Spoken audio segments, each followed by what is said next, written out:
Queridos irmãos, a paz do Senhor Jesus Cristo, mais uma vez, mais uma alegria estar aqui com vocês nessa pré-aula da nossa escola bíblica dominical.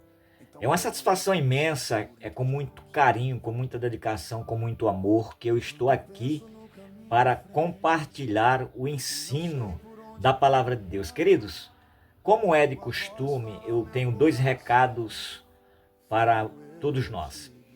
Professores, principalmente. Primeiro, nunca chegue às 9 horas em ponto após as 9. É porque os alunos, eles quando chegam e encontram o professor, isso traz mais credibilidade, isso traz mais confiabilidade e motivação até. O outro sim, não leia sistematicamente. Eu sempre digo, fazer aquela leitura sistemática diante da classe, pegar a revista, por exemplo, e abrir a revista e ficar lendo o tópico e subtópico. Uma estratégia, eu aprendi isso, eu compartilho aqui com vocês. Peça para algum aluno ler um tópico, um subtópico, a introdução, porque enquanto eles estão lendo, você está raciocinando, você está meditando para fazer uma aplicação em cima daquele tópico, em cima daquela mensagem ou do subtópico. Esses são os dois recados iniciais para a nossa pré-aula. Está aí na sua tela já o primeiro slide. Temos 3 hinos, o 126, o 193 e o 459. Você pode escolher um hino desse e cantar antes de iniciar a escola bíblica dominical. O sumário está na sua tela aí também. O sumário ele é composto de 3 lições, tá? Nesse trimestre, o tema básico do nosso trimestre é esse, a Igreja dos Gentios. Nós estamos estudando aí, avançando já. Estamos já aqui na 9ª lição. O tema dessa 9ª lição de hoje é coragem para testemunhar Paulo diante da multidão. É o 3º trimestre. Dia 30 de agosto de 2026, que nós iremos aqui estudar. Essa pré-aula antecede a aula de domingo, e domingo pela manhã nós estaremos ali junto, aprendendo a palavra de Deus. Vamos lá. Uma lição que me chama a atenção, é claro que cada uma delas nos atrai, cada uma das lições nos proporciona ensinamentos tremendo e grandioso. O textuário da nossa lição de hoje está baseado em Atos capítulo 22 e versículo 15 da nossa Bíblia Sagrada, tá bom? Diz assim: porque has de ser sua testemunha para com todos os homens do que tens visto e ouvido. Atos capítulo 22, verso 15. Essas palavras são palavras de Ananias, quando Jesus pediu para ele ir até Paulo, até Saulo. Verdade prática, todo aquele que teve um encontro com Cristo é chamado a testemunhar dele com fidelidade. Isso aqui me atraiu também. Com fidelidade, com sinceridade, com clareza, com um coração verdadeiro, mesmo em meio à oposição e ao sofrimento. Isso é a verdade prática, tá? Leitura bíblica em classe, queridos, você pode depois ler aí na sua casa, ou enquanto você está assistindo essa pré-aula, enquanto você irá assistir essa pré-aula, está em Atos capítulo 21, versículo 27, 28, 30, 31, 33 e 39 e 40. Depois no capítulo 22 de Atos, do verso 1 ao 7. Então, leia a Bíblia, você vai ver o relato, a história de Paulo, ou seja, o que Paulo está falando ali diante da sua prisão, relatando diante ali das autoridades, das acusações que assim ele foi vítima, ok? A palavra-chave é coragem, então nós precisamos ter coragem.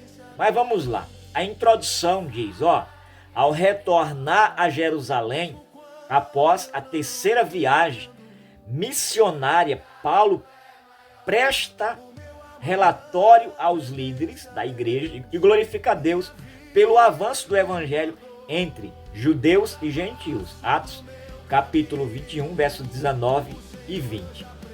E é interessante aqui que às vezes nós estamos fazendo uma grande obra ou uma pequena obra, seja qual for o tamanho, e quando nós voltamos, é mais ou menos assim, nós saímos para evangelizar e falamos de Jesus, pregamos o evangelho, aí quando nós retornamos para a igreja, todo mundo alegre e feliz. Mas queridos, não para por aí. É importante ter essa percepção. Todas as vezes que a obra começa a crescer, que o trabalho em tuas mãos começa a ser desenvolvido e glorificando a Deus, prepare-se porque vem oposição. Prepare-se porque vem muitas coisas pela frente.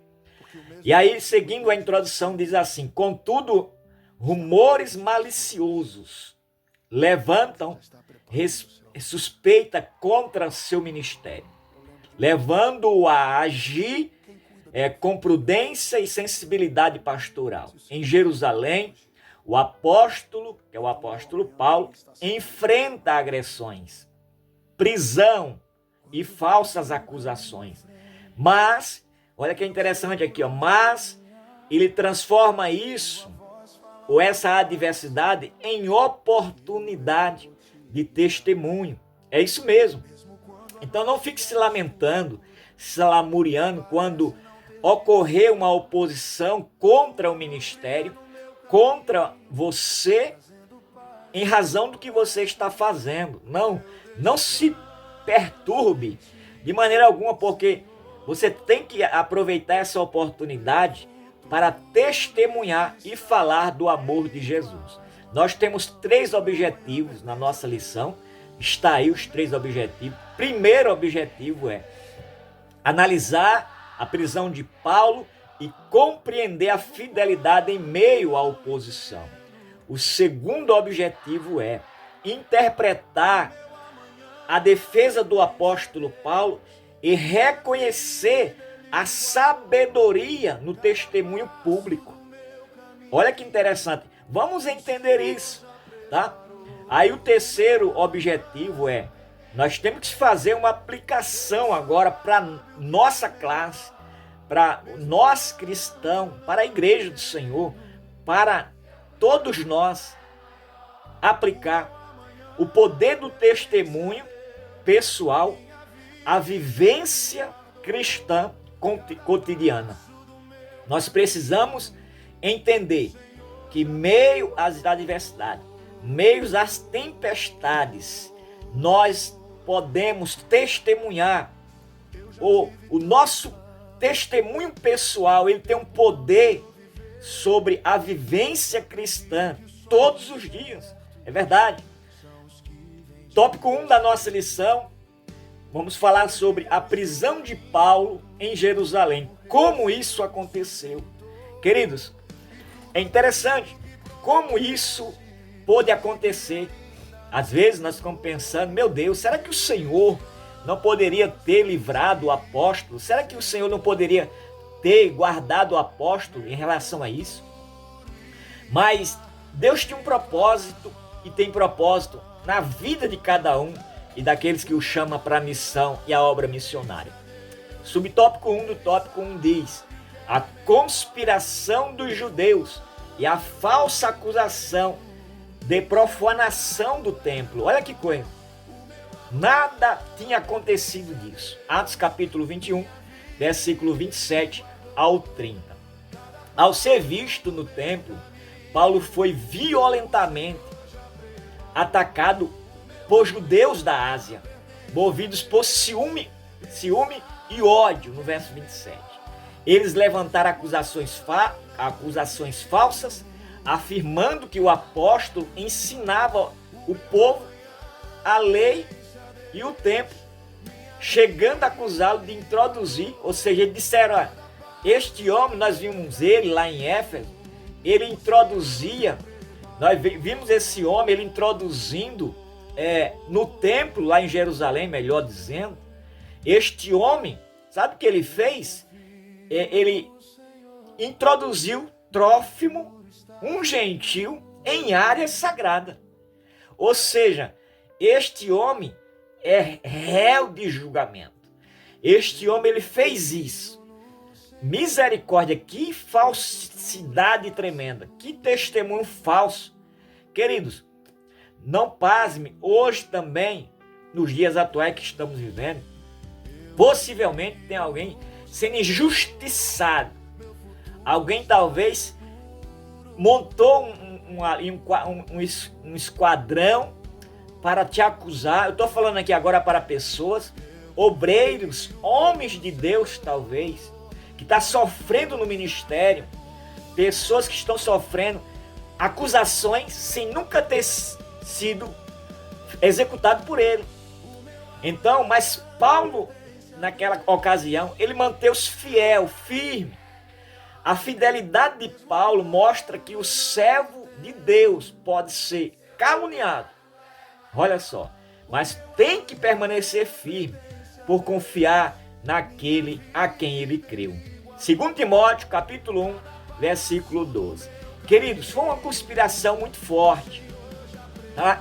E aqui tem uma planta do Templo de Jerusalém, para vocês visualizarem. Pense nisso aqui. A divisão do templo em Jerusalém era composto de 4 átrios. Primeiro átrios aqui é o segundo templo, né? Possuía átrios bem definidos. Átrio dos gentios, era aberto para todos tinham acesso. Átrio das mulheres, capítulo 21 de Lucas, verso 1 ao 4. Átrios de Israel, isso era exclusivo aos homens judeus. E o átrio dos sacerdotes, que ali era uma barreira que separava o gentio das áreas internas, como aviso severo de morte aos que transgredissem. Ou seja, eles acusaram Paulo, dizendo que Paulo tinha introduzido um gentio a esse átrio que era exclusivo do sacerdote, o lugar santo dos santos. Querido, uma acusação tremenda. E essa planta aqui está bem definida para você entender e trazer algumas lições aí para a tua classe, tá? O subtópico 3 do tópico 1, que é a intervenção das autoridades romanas, capítulo 21 de Atos, verso 31 e ao 36. Diante desse tumulto, o tribuno romano Cláudio Lisias mobilizou soldados da fortaleza Antônia e interveio, portanto, prontamente. Paulo foi preso e acorrentado a 2 soldados, cumprindo a profecia de Ágabo. Lá atrás, no capítulo 21 e 11 de Atos dos Apóstolos, na despedida ali, disse, não vai não, Paulo, para Jerusalém, porque Deus está me mostrando através desse cinto aqui. Ele pegou o cinto de Paulo, enfim, o cinturão de Paulo, e profetizou. Então, é interessante, mas Paulo, ele tinha uma missão que tinha que ser cumprida. A fidelidade a Cristo não isenta do sofrimento, mas assegura que Deus continua no governo. Paulo tinha essa convicção. É isso que nós devemos ter, essa convicção de que nós não somos isentos dos sofrimentos, a tempestade, das adversidades, mas o Senhor está no controle, queridos. Então não se preocupe com isso. Mas existem pormenores aqui nessa questão. Tem pessoas que dizem, eu estou sendo acusado, Talvez você plantou por essas acusações. Aqui Paulo tinha plena certeza, essa fidelidade que ele tinha em Cristo. E essa acusação era uma acusação falsa. Segundo tópico, a oportunidade para testemunhar. Olha que interessante. Aqui Paulo, ele, meio àquele tumulto, meio àquelas acusações, Paulo pede licença no subtópico 1, no tópico 2. Paulo pede licença para falar ao povo. Ou seja, ele aproveitou a oportunidade. É bem verdade que alguns que estão na obra, fazendo a obra, quando ele é acusado, quando ele começa a se lastimar. Ele começa agora a dizer, meu Deus, por que o Senhor permitiu? Fica, sabe, com aquela questão de lamúria, se vitimizando. E Paulo não, Paulo, ele tinha certeza, ele aproveitou a oportunidade.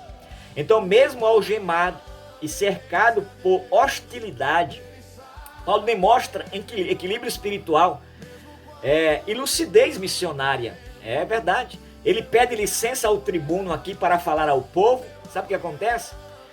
E transformando a prisão em oportunidade. Olha que interessante, de testemunho. Ao dirigir-se ao comandante em grego, língua franca do mundo antigo, ele surpreende ali aqueles presentes, desfazendo a falsa acusação. Quando eles ouviram Paulo falar no hebraico, no aramaico, eles ficaram em pleno silêncio, dizendo: este homem tem conhecimento, este homem aqui ele tem alguma coisa para falar. Então, no subtópico 2 do tópico 2, o uso da língua hebraica para ganhar atenção, é em Atos capítulo 22, verso 1 e 2. Ao iniciar sua defesa, Paulo fala em hebraico, mas especificamente em aramaico, língua profundamente valorizada pelos judeus da Palestina.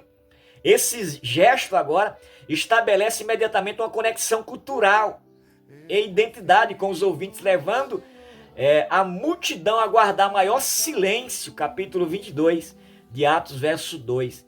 A escolha do idioma não é casual, mas Paulo usa como estratégia.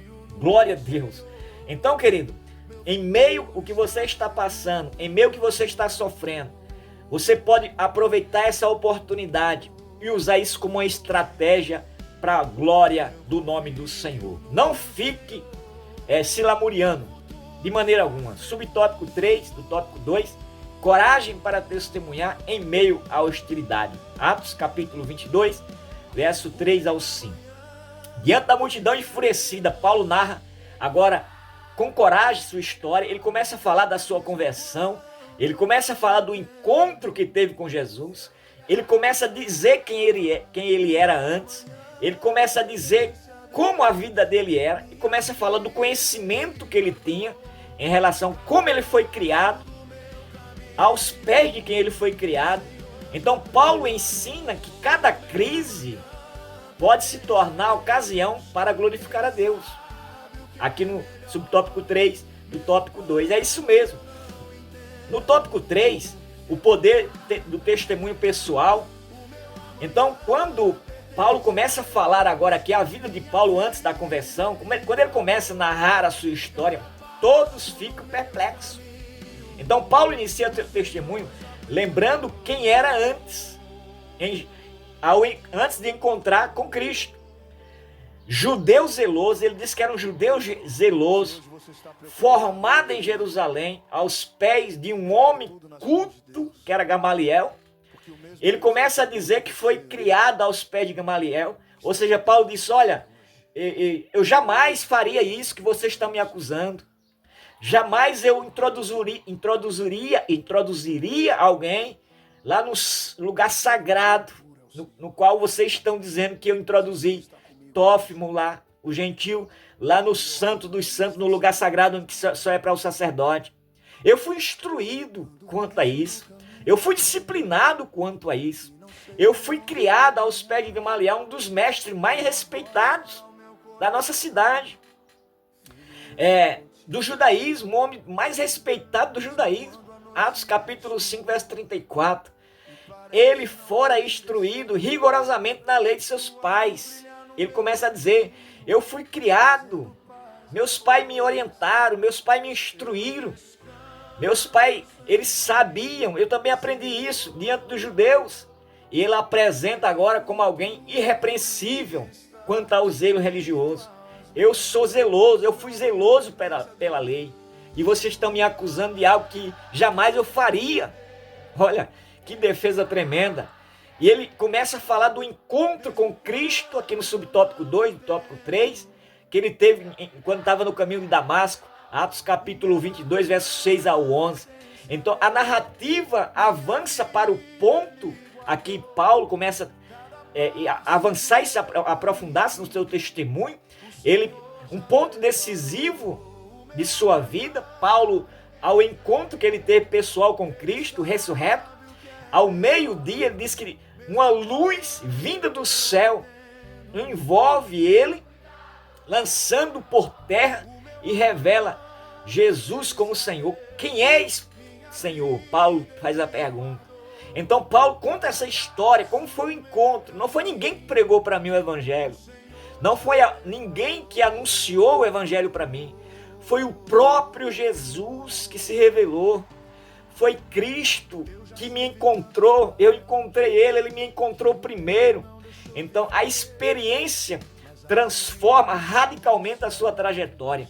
Então Paulo começa a falar da história do encontro que ele teve com Jesus perante aquela multidão que o acusava, a ponto deles dizerem em uma só língua: mata este homem, mata este homem, mata este homem. Eles gritavam.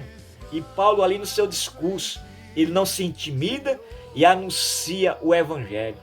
Subtópico 3, aqui do tópico 3, sua missão como servo e testemunho de Cristo. Assim aprendemos que Deus transforma o passado em instrumento de testemunho. Isso mesmo. E usa vidas rendidas para anunciar sua salvação. Mesmo diante da rejeição, o testemunho pessoal continua sendo uma das mais poderosas ferramentas do Evangelho para glorificar a Cristo e alcançar corações. É isso, queridos. Então, mesmo diante de acusações, mesmo diante de intempéries da vida, Deus tem sempre um propósito nas nossas vidas. Então, nós chegamos aqui a o final de mais uma pré-aula. Eu acredito que você irá tirar grandes lições dessa pré-aula aqui, dessa lição nossa, dessa lição de número 9. A conclusão diz assim: a prisão não silenciou Paulo, a prisão tornou-se um púlpito providencial. Em meio à injustiça e à oposição, Deus transforma a perseguição em oportunidade para testemunho do Evangelho. A fidelidade do apóstolo revela que nenhuma circunstância escapa do governo divino. Ou seja, nenhuma coisa saiu do controle de Deus. Deus está no controle. Ele não perdeu o controle jamais. Era essa confiança, era essa certeza que Paulo tinha, e é uma certeza que nós temos, que jamais Deus perdeu o controle. Coisa linda, queridos. Então, chegamos ao final de mais uma pré-aula. Que Deus abençoe você, professor, e que Deus te use, que Deus te dê direção. Está aí o questionário, cinco perguntas para você fazer para a sua classe e entender o que nós aprendemos aqui junto, tá? Deus abençoe. Eu acredito que nós iremos cada vez mais aprendendo e tendo a confiança de que o Senhor está no controle de todas as coisas. Deus abençoe, que Deus use você nesse domingo, em nome do Senhor Jesus Cristo.